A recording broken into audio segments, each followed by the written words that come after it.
राम राम भाइयों। मैं शेखर चौधरी एडवोकेट। भाइयों, आजकल एक गर्म मुद्दा हमारी सोसाइटी के बीच में बहुत तेज़ी से उबाल मार रहा है और आप उस इशू से बहुत अच्छे तरीके से अवेयर हैं। वो है भाइयों आपका अनंगपुर। जिस तरह अनंगपुर गांव के अंदर जो परिस्थितियां बनी हुई हैं, मेरा अपना ये मानना है कि जितनी गलती सरकार की रही इसमें, उतनी ही गलती हमारे वहाँ के जो निवासी लोग हैं, जो पैतृक गांव के लोग हैं, उनकी उतनी ही गलती रही है। ये मैटर कोई एक रात का मैटर नहीं, 2 दिन पुराना मैटर नहीं। ये मैटर तकरीबन 4-5 साल पुराना है। जब भी किसी शिकायतकर्ता या किसी याचिकाकर्ता ने इस मैटर को हाई कोर्ट या सुप्रीम कोर्ट में जहाँ पर भी डाला, वहाँ पर हमारे गांव के लोगों को जब उस मैटर का पता चला तो उसी टाइम पे अपने आप को उस मैटर के अंदर, उस याचिका के अंदर पार्टी बनाना चाहिए था और पार्टी बनाकर अपने वो तमाम जितने भी डॉक्यूमेंट्री एविडेंस या जो यहाँ की गांव की एग्जिस्टेंस को डिफ़ाइन करता है, वो सारे के सारे पेश करने चाहिए थे। लेकिन ना किसी जानकारी की वजह से और ना इस मुद्दे को सीरियसली लेने की वजह से ये मुद्दा उनके हाथों से निकल गया और सरकार ने अपनी मंशा के अनुसार जो वो चाहती थी अपना ढीला रवैया रखा और मजबूताई से इस केस की पैरवी नहीं करी। और आखिरकार इस केस में जजमेंट आया कि वहाँ की जो अरावली है, जहाँ पर हमारे अनंगपुर गांव बसा हुआ है, वहाँ की अरावली को बचाने के लिए उन गांव के लोगों की ज़मीनों को, उन गांव के लोगों के द्वारा निर्मित मकानों को तोड़ा जाए, जिससे कि वहाँ की अरावली को बचाया जा सके। लेकिन सरकार इस बात को मजबूताई से कोर्ट के अंदर नहीं रख पाई कि इस गांव के जो निवासी हैं वो कल परसों 2-4 साल पुराने नहीं हैं, बल्कि 1300 साल पुराने हैं। और उन गांवों को वहां से शिफ्ट करना या वहां से हटाना कहीं ना कहीं गांवों के मौलिक अधिकारों का उल्लंघन होगा। इन तमाम इन तरीक़ों को कोर्ट में सरकार द्वारा पेश ना करने की वजह से आज ये जजमेंट आपके साथ खड़ा हुआ है और आपको आपके तमाम राइट्स, आपका right to life, right to liberty, right to residence, सबको उखाड़ के फेंक रहा है। सिर्फ एक छोटी सी गलती की वजह से कि आप लोगों ने इस मामले को हल्के में लिया और सरकार ने अपनी मंशा के अनुसार उसमें डॉक्यूमेंट्स कम से कम पेश करे, जिससे कि ऑर्डर किसानों के खिलाफ हो। और आज ऑर्डर किसानों के खिलाफ आकर खड़ा हो गया है। अब बात सोचने की है कि अब इसका हल क्या निकाला जाए। देखिए दोस्तों, हमारा देश एक संवैधानिक देश है, लोकतांत्रिक देश है। इसके अंदर 3 प्रकार की चीज़ें चलती हैं, एक विधायिका, दूसरी कार्यपालिका और तीसरी न्यायपालिका। ये इशू न्यायपालिका का है, किसी कार्यपालिका या विधायिका का नहीं है। कार्यपालिका का या विधायिका का तब तक होता जब तक वो अपनी तरफ से एक मजबूताई तरीके से इस केस की पैरवी करते और वहाँ के किसानों के लिए लड़ाई लड़ते। लेकिन उन्होंने किसानों के हित के बारे में कुछ ना सोचकर सिर्फ इस चीज़ पर ध्यान दिया कि हाँ, अगर ये चीज़ें होती हैं तो इसमें सरकार का ही बहुत बड़ा बेनिफिट होगा, चाहे वो रेवेन्यू कलेक्शन के रूप में हो, चाहे वहाँ पर कोई भी ऐसी डाइवर्सिटी बनाने की हो जो सरकार की अपनी खुद की पॉलिसी चल रही थी।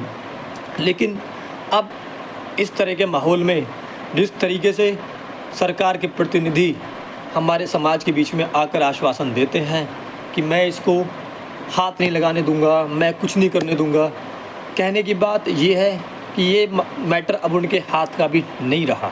लेकिन वो इस बात को गांव वालों के बीच में जाकर नहीं कह सकते, क्योंकि उन्हें पता है कि अगर ये बात गांव वालों तक पता चली तो आपके कुर्ते बीच चौराहे पर फाड़ दिए जाएंगे। इसलिए लीपापोती करने का एक तरीका है कि मैं ये नहीं होने दूंगा, वो नहीं होने दूंगा, ये सारी तमाम फेक बातें की जा रही हैं। कसूर उनका भी कुछ नहीं है, क्योंकि मैटर न्यायपालिका का है और न्यायपालिका ने अपने ऑर्डर में साफ साफ मेंशन कर दिया है कि इस टाइम तक मुझे या कोर्ट को उस अरावली की प्रोटेक्शन के लिए आपने क्या ठोस कदम उठाए हैं उसकी रिपोर्ट चाहिए।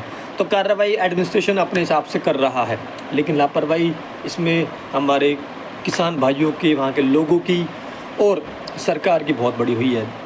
और मैं समझता हूँ जिस तरीके से अब मैटर गर्म उबाल मार रहा है, तमाम हमारे धर्म के लोग, समाज के लोग, छत्तीस बिरादरी गाँव के समर्थन में आई हुई है। मैं इसको अप्रिशिएट करता हूँ। ये बहुत बड़ा कदम है जो समाज के लोग इकट्ठा होकर एक बात को उठा रहे हैं, लेकिन मुझे ऐसा नहीं दिखाई दे रहा कि ये मैटर हमारे उन गढ़नपुर गाँव के लोगों के फेवर में पलटता हुआ दिखाई दे रहा है। ऐसा मुझे नहीं लग रहा, क्योंकि अब जो भी चीज़ें हैं वो न्यायपालिका और दूसरा हमारी विधायिका के पास में है, क्योंकि न्यायपालिका ने अपना काम कर दिया और अब विधायिका को अपना काम करना है। अगर इन किसानों के बारे में कुछ सोचना है या किसानों को हितैषी है तो कार्यपालिका को उस सुप्रीम कोर्ट के जजमेंट को ओवररूल करने के लिए एक संसद के अंदर एक कानून पेश करना होगा, अमेंडमेंट करना होगा, जिससे कि उस गांव की धरोहर को, उस गांव की ऐतिहासिक परंपरा को बचाया जा सके। लेकिन मुझे लगता नहीं है कि सरकार इतनी साफ मंशा से काम कर रही है कि उस सिर्फ गांव के चुनिंदा लोगों के लिए ऐसा कुछ संसद में कानून पेश करवा सके। दोस्तों, इसलिए मामला बहुत पेचीदा है। जनता, किसान, धर्म, समाज, छत्तीस बिरादरी सारा अपना काम कर रहे हैं, लेकिन अब अगर कोई भी काम होगा तो वो सरकार की उस पॉलिसी से होगा कि सरकार इसमें चाहे और संसद सत्र बुलाकर उसमें नया कानून पेश करे और जजमेंट को ओवररूल करके वहाँ के लोगों को बचाने का काम करे। लेकिन मुझे लगता नहीं है कि सरकार इस मुद्दे पर ऐसा कोई कानून पेश कर पाएगी, क्योंकि सरकार को पता है कि ये सिर्फ एक गांव चुनिंदा का मामला है। इसमें 1000, 2000, 3000, 5000 लोग निवास करते हैं। अगर ये विषय होता राज्य का, ये विषय होता किसी धर्म का, तो शायद कानून इसके ऊपर अमेंडमेंट सरकार द्वारा लाया जाता। लेकिन सरकार इस पक्ष में मुझे नहीं लग रही कि कोई कानून या विधायक इसके ऊपर लेकर आए जिससे कि वहाँ के लोगों को अपना रेजिडेंस मिल सके।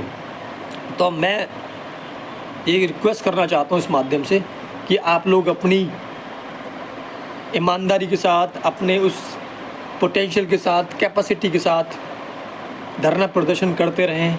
शायद कभी ना कभी किसी न किसी पॉइंट पे सरकार के उन नुमाइंदों तक बात पहुंचेगी कि ये जो अन्याय जनता के साथ हो रहा है वो कहीं ना कहीं गलत हो रहा है। तो इसलिए मेरा तो ये मानना है कि जनता अपना काम करती रहे और सरकार पे दबाव बनाती रहे, लेकिन सरकार का मुझे रुख ऐसा स्पष्ट नज़र नहीं आ रहा जिस तरह वहाँ के स्थानीय सांसद और केंद्र में मंत्री एक ठोस बात नहीं कह पा रहे हैं, क्योंकि उन्हें भी इस बात का अंदाज़ा है कि जो चीज़ें मैं अगर यहाँ बोल जाऊँगा या मैं ये स्टेटमेंट लिखित में दे दूँगा या कोई शपथ पत्र पर मैं दे दूँगा कि यहाँ पर कुछ नहीं होने दूँगा, तो कहीं ना कहीं उनको शर्मिंदा होना पड़ेगा, क्योंकि वो चीज़ें उनके हाथ से निकल गई है। तो इसलिए कहीं ना कहीं गलती हमारे ग्रामवासियों की हुई है, मुझे इस बात का अंदाज़ा तो हो गया है। और बाकी अब ग्रामवासी लगे हुए हैं अपनी मेहनत के साथ, तमाम छत्तीस बिरादरी समर्थन कर रही है सोशल साइट्स के, कोई फिज़िकली वहाँ पर अपीयर होगी, तो ये पहल एक अच्छी पहल है। लेकिन कहीं ना कहीं हमारे उन भाइयों की बहुत बड़ी गलती है, बहुत बड़ी चूक है। और अगर ये सरकार ने इनका ये फ़ैसला नहीं माना, फ़ैसला नहीं बदला जो जनता हमारी, जो वहाँ के लोग चाहते हैं, तो ये बहुत अनर्थ होगा इस देश की धरती पे और इस देश के लिए कलंक साबित होगा।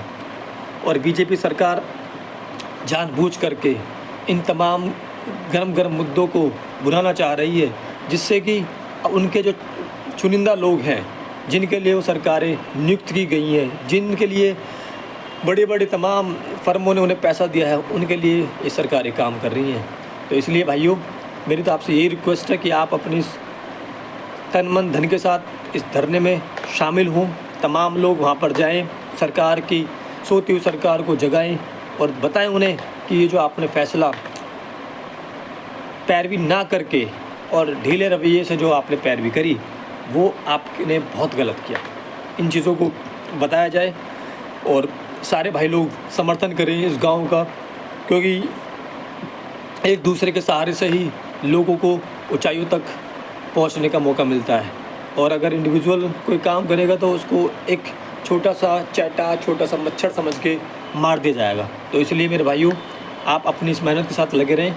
कोई भी आपको किसी भी प्रकार की कोई सुप्रीम कोर्ट, हाई कोर्ट या डिस्ट्रिक्ट कोर्ट, किसी भी तमाम छोटी बड़ी कोर्ट से रिगार्डिंग कोई भी समस्या हो तो तुम्हारा भाई शेखर चौधरी आपके इस पहल के लिए, आपके इस स्टेप के लिए आपके साथ निःशुल्क तौर पे अपनी टीम के साथ खड़ा रहेगा। जय हिंद, जय भारत।